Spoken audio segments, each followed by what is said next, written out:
Narration high school intermediate दोनों ही classes में है ये सिलेबस में। नरेशन वर्ड बना है नरेट से। नरेट यानी NARRATE। नरेट का अर्थ होता है कहना, सुनाना, व्याख्या करना, कई अर्थ में आ जाता है। तो नरेशन वही किसी बात को कहना, किसी की कही हुई बात को। यहाँ इम्पॉर्टेंट है कि किसी की कही हुई बात को हम दो तरीके से कह सकते हैं। एक तो ये कि स्पीकर ने यानी बोलने वाले ने, वक्ता ने जो भी बात कही है वो ज्यों का त्यों उसी के शब्दों में रख दें, जैसे यहाँ रख दिया गया है। यहाँ स्पीकर देख रहे हो राम है। Ram said to his brother, यानी राम ने अपने भाई से कहा या कहा था। सेड है तो दोनों अर्थ है, कहा या कहा था। राम ने अपने भाई से कहा था। और क्या कहा था, इसको डबल इन्वर्टेड कॉमा में रखा गया है, क्योंकि जब हम किसी की बात को ज्यों का त्यों रखते हैं तो उसको कहते हैं कोट कर देना। कोट करने का अर्थ होता है डबल इन्वर्टेड कॉमा में बंद करके रखना। और क्या कहा था राम ने, आई एम हैप्पी, मैं खुश हूं। ये राम ने अपने भाई को कहा था, मैं खुश हूं, मैं प्रसन्न हूं, आई एम हैप्पी। इसमें और दो एक बातें अब देखो कि नरेशन में होता क्या है। और हम जब ज्यों का त्यों कह देंगे तो इसे कहेंगे डायरेक्ट। डायरेक्ट नरेशन में है ये, क्योंकि किसी की बात को हमने ज्यों का त्यों रख दिया, उसके शब्दों में कोई हेर फेर नहीं किया, और जो भी बात हमने रखी वो डबल इन्वर्टेड कॉमा में रखा, यानी कोट कर दिया। डबल इन्वर्टेड कॉमा में हम जो ही चीज़ों को ले जाते हैं वो बिल्कुल नया सेंटेंस होता है, इसीलिए उसका पहला लेटर हमेशा कैपिटल होता है। यहाँ आई है, आई तो वैसे भी कैपिटल होगा। यहाँ कुछ भी होता है, ही, शी, इट, दे, जो भी होता है ये कैपिटल होता है, क्योंकि ये नया सेंटेंस प्रारंभ होता है। फिर सेंटेंस के अंत में जो भी फुल स्टॉप कॉमा, ये फुल स्टॉप सॉरी, या क्वेश्चन मार्क या मार्क ऑफ एक्सक्लेमेशन जो भी आता है उसके बाद वो क्लोज होता है, इन्वर्टेड कॉमा बंद कर देते हैं। जब बात पूरी हो गई, जितनी बात स्पीकर ने कही थी वो बात समाप्त हो गई, तो हम उसको कोटेशन को क्लोज करेंगे, इन्वर्टेड कॉमा को क्लोज करेंगे। अब इसमें डायरेक्ट नरेशन में हम टेक्निकल टर्म्स हैं कुछ, वो ध्यान देंगे। इसमें एक तो वर्ब बाहर है, जो स्पीकर जो बोलता है उसको सेड, टोल्ड या जो भी होगा, ऑर्डर्ड, कुछ भी है यहाँ। तो ये जो वर्ब होता है, चूँकि ये वर्ब रिपोर्ट कर रहा है, किसी की बात के बारे में रिपोर्ट कर रहा है, ये रिपोर्ट करने वाला वर्ब है, इसीलिए इस वर्ब का नाम हम रख देंगे रिपोर्टिंग वर्ब, चूँकि ये रिपोर्ट कर रहा है। तो ये रिपोर्ट कर रहा है, इसीलिए रिपोर्टिंग वर्ब है ये।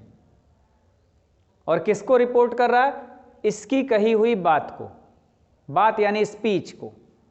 तो स्पीच को रिपोर्ट कर रहा है, तो ये पूरी स्पीच यानी जितनी बात हमारे इन्वर्टेड कॉमा में है, कोटेड है, ये रिपोर्टेड स्पीच है। उसकी रिपोर्ट की गई, इसलिए रिपोर्टेड स्पीच इसको कहेंगे। ये टर्म याद रखना है, समझ लेना है। ये कौन सी स्पीच है, ये रिपोर्टेड स्पीच है, चूंकि इसकी रिपोर्ट की गई इसलिए रिपोर्टेड स्पीच। और ये रिपोर्ट कर रहा है, इसीलिए ये रिपोर्टिंग है, रिपोर्टिंग वर्ब। वर्ब केवल एक है, कुछ पुस्तकों में ऐसा और कुछ टीचर बताते हैं ये यहाँ से यहाँ तक पूरा रिपोर्टिंग वर्ब है। ऐसा कुछ नहीं, तुम लोग देख सकते हो ये वर्ब नहीं है, नहीं ये सब वर्ब है। इसमें वर्ब केवल ये है, और ये रिपोर्टिंग वर्ब है चूँकि ये रिपोर्ट कर रहा है। और जिस बात को रिपोर्ट कर रहा है, पूरी वो स्पीच, पूरी वो बात, चूँकि उसकी रिपोर्टिंग हुई इसलिए उसको कहेंगे रिपोर्टेड स्पीच। इतनी बातें स्पष्ट हो गई। तो डायरेक्ट नरेशन में क्या होता है, स्पीकर की कही हुई बात को ज्यों का त्यों हम कोट कर देते हैं, वो होता है डायरेक्ट नरेशन। इनडायरेक्ट नरेशन में क्या होता है, हम स्पीकर की कही हुई बात को देश और परिस्थितियों के अनुसार, यानी काल, समय, टाइम के अनुसार बदलेंगे, और परिस्थितियां उसमें क्या सिचुएशंस हैं उसके अनुसार। परिस्थितियों में ज़्यादातर नाउन या प्रोनाउन के चेंजेस होते हैं। नाउन या प्रोनाउन एक ही होता है, ये सभी लोगों को पता है कि नाउन की जगह पे प्रोनाउन आता है, इसीलिए वो नाउन ही है, उसका काम करता है। ये परिस्थितियों के अनुसार कैसे बदलता है, या नरेशन हमें डायरेक्ट से इनडायरेक्ट बनाने की आवश्यकता क्यों पड़ती है, ये समझना थोड़ा सा आवश्यक है। जैसे अब इसी सेंटेंस को देख लो, राम ने अपने भाई से कहा था कि मैं प्रसन्न हूं, तो अगर ऐसे हम कह दें मैं प्रसन्न हूं, तो ऐसा लग रहा है जैसे कि ये मैं कह रहा हूं, मैं। या तुम किसी से कहोगे तो ऐसा लगेगा तुम कह रहे हो, जबकि ये डायलॉग राम का है, पास्ट में बोला गया है डायलॉग। तो इसको हम बदलते हैं कि उसका अर्थ का अनर्थ ना हो, दूसरे को उसका अर्थ ऐसा ना समझ में आए, भ्रम की स्थिति ना हो। वो कैसे बदलते हैं, क्या क्या बदलते हैं, उसके सारे नियम हम आगे सीखेंगे। अभी केवल ये जानते हैं कि ये परिवर्तन टेंस के अनुसार, काल के अनुसार, टाइम के अनुसार और परिस्थितियों के अनुसार कैसे होता है। तो इसी सेंटेंस को हम इनडायरेक्ट में लिख लेंगे। अगर इसे हम इनडायरेक्ट लिखेंगे तो सेड टू है, तो सेड टू को हम टोल्ड में बदल सकते हैं, उसने कहा या बताया। तो राम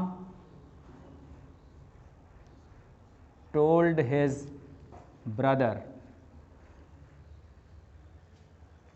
दैट, आई किसके लिए आया है, आई किसके लिए आया, ये राम के लिए। तो राम के लिए कौन सा प्रोनाउन यूज होगा, ही यूज होगा, क्योंकि वो मैस्कुलिन जेंडर है, ही। अब ये पास्ट की बात है तो ये एम बदलेगा पास्ट में, तो वॉज या वर लगेगा, ही के साथ क्या लगेगा, वॉज लग जाएगा। तो he was happy, sorry happy, मुझे लगा कि मैंने इल लिखा है, ये ही वॉज हैप्पी। अब इसमें कोटेशन हट गया, डबल इन्वर्टेड कॉमा का प्रयोग हट गया, ये इनडायरेक्ट हो गया। इनडायरेक्ट कैसे बना, अब इसका भी अर्थ वही है, लेकिन टेंस हमारा और टाइम के अनुसार, परिस्थितियों के अनुसार परिवर्तन क्या हुआ। देखो, राम ने अपने भाई से कहा था कि, यहाँ दैट का अर्थ की, दैट का अर्थ वह नहीं। राम ने अपने भाई से कहा था कि वह प्रसन्न था, तो कितना सटीक अर्थ निकला। इसलिए हमें नरेशन की पढ़ने की आवश्यकता पड़ती है, डायरेक्ट और इनडायरेक्ट दोनों प्रकार से। इतनी बातें स्पष्ट हो गई, बेस तैयार हो गया। अब हमारा, हमने रिपोर्टिंग वर्ब को पहचानना सीख लिया, रिपोर्टेड स्पीच को पहचानना सीख लिया। अब टेंस के अनुसार केवल कैसे कैसे परिवर्तन होना है वो जानना है, और इसमें बहुत ज़्यादा रूल नहीं पकड़ना है, ही, शी, इट, दे या वी का अस कैसे होता है, ये बहुत ही कॉमन सेंस की बात है। यहाँ से पकड़ोगे किससे कहा, इसके अनुसार या इसके अनुसार, दोनों के ही अनुसार बदलना रहता है, ये हम बदल लेंगे आसानी से। ज़रा सा ध्यान दोगे तो ये मिस्टेक्स तुम्हारी होनी नहीं है इसमें। ये एक सेंटेंस देखो कि Ram said I am playing, और इसका जब इनडायरेक्ट बनेगा तो Ram said that he was playing, said का सेड ही रहेगा, ये बताया गया, इसको हटा के दैट लगाना है। आई का प्रयोग इसके अनुसार बदलना है, यहाँ जो भी हो। तो यहाँ आई था, राम के लिए आया तो ही, फिर आई एम का वॉज प्लेइंग, तो ये इनडायरेक्ट में इस तरह बदला। अब डायरेक्ट से इनडायरेक्ट बदलने के बारे में हम चर्चा कर लें, कुछ उसके नियम सभी लगभग हम लोगों ने बातचीत में देख ही लिया, लेकिन मैं चाहता हूँ कि नोट भी कर लो। तो सबसे पहला लक्षण ये है कि जब हम डायरेक्ट से इनडायरेक्ट बनाएंगे तो इन्वर्टेड कॉमा हटा देंगे, नंबर 1। नंबर 2, ये रिपोर्टिंग वर्ब के बाद ये जो कॉमा लगता है ये भी हट जाता है। रिपोर्टिंग वर्ब का टेंस कभी नहीं बदलता।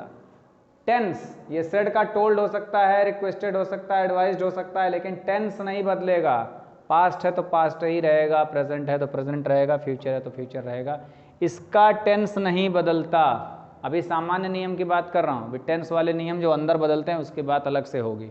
अभी बिल्कुल ये इंट्रोडक्टरी वीडियो है, बिल्कुल शुरुआत है, तो अभी इतनी बातें समझ के चलो। और रिपोर्टिंग वर्ब जो होता है इसको भावना के अनुसार, जैसे ही बताया यहाँ पे सेड का सेड ही रह गया, कई बार टोल्ड हो जाएगा, कई बार आस्क्ड हो जाएगा, कई बार रिक्वेस्टेड हो जाएगा, कई बार एडवाइज्ड हो जाएगा, कई बार ऑर्डर्ड हो जाएगा, कई बार थ्रेटेंड हो जाएगा। तमाम तरीके के वर्ब्स लगते हैं, वो जैसी भावना रहेगी वैसी। अभी यहाँ सीधे सीधे कहने की बात है, इसलिए ऐसा साधारण उदाहरण भी दे रहा हूँ, प्रारंभ है तो बिल्कुल साधारण उदाहरण में देखो तो सेड है, सेड टोल्ड, अभी आगे वो सारी चीज़ें भी आएंगी। फिर रिपोर्टिंग वर्ब के बाद कंजंक्शन लगेगा, दैट, इफ़, वेदर, इस तरह यहाँ दैट लगा है, इफ़ या वेदर भी लगेगा, बताएंगे कैसे, अभी आगे उसको हम लोग देखेंगे। अब टेंस जो अंदर का है वो कैसे बदलता है, परिस्थिति के अनुसार बदलेगा और अंदर के प्रोनाउन बदल जाते हैं। इधर बाहर देखेंगे किसके अनुसार यूज़ होना है, नाउन या प्रोनाउन, उसके अनुसार से बदल जाते हैं। ठीक है। अब ये आवश्यक है कि जब हम नरेशन सीखें तो हमें सेंटेंसेस का ज्ञान हो, सेंटेंस कितने प्रकार के होते हैं ये पता हो, जैसे assertive sentence, interrogative sentence, imperative sentence, optative sentence, exclamatory sentence, ये हमें सेंटेंसेस का पता होना चाहिए। दूसरी चीज़, हमें टेंस का, वर्ब के फॉर्म्स का सही ज्ञान होना चाहिए, बिना उसके काम बनेगा नहीं। और ये सारी चीज़ें आएंगी तो पर्सन, नंबर, जेंडर, तभी हम ये प्रोनाउन वगैरह का करेक्ट चेंजेस कर पाएंगे। तो इतनी बातें हैं, इन्हें बहुत अच्छी तरह से ध्यान रखना है।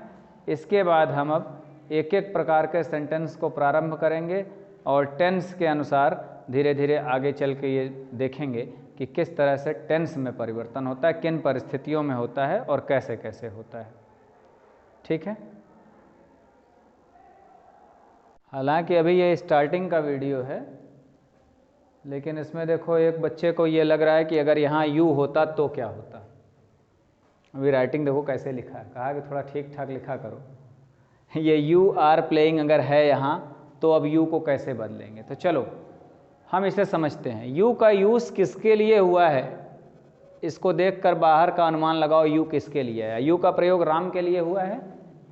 नहीं हुआ है। कौन हो सकता है यू? राम तो फर्स्ट पर्सन है, वो बोल रहा है ना। किससे बोल रहा है? किसी और से। किससे? जो उसके सामने होगा उसी को ना यू कह रहा है भाई तुम खेल रहे हो या आप खेल रहे हैं।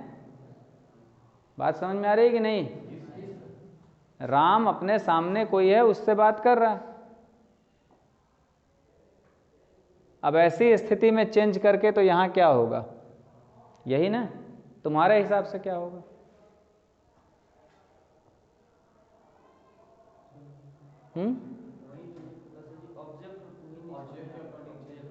ऑब्जेक्ट अगर ना हो तो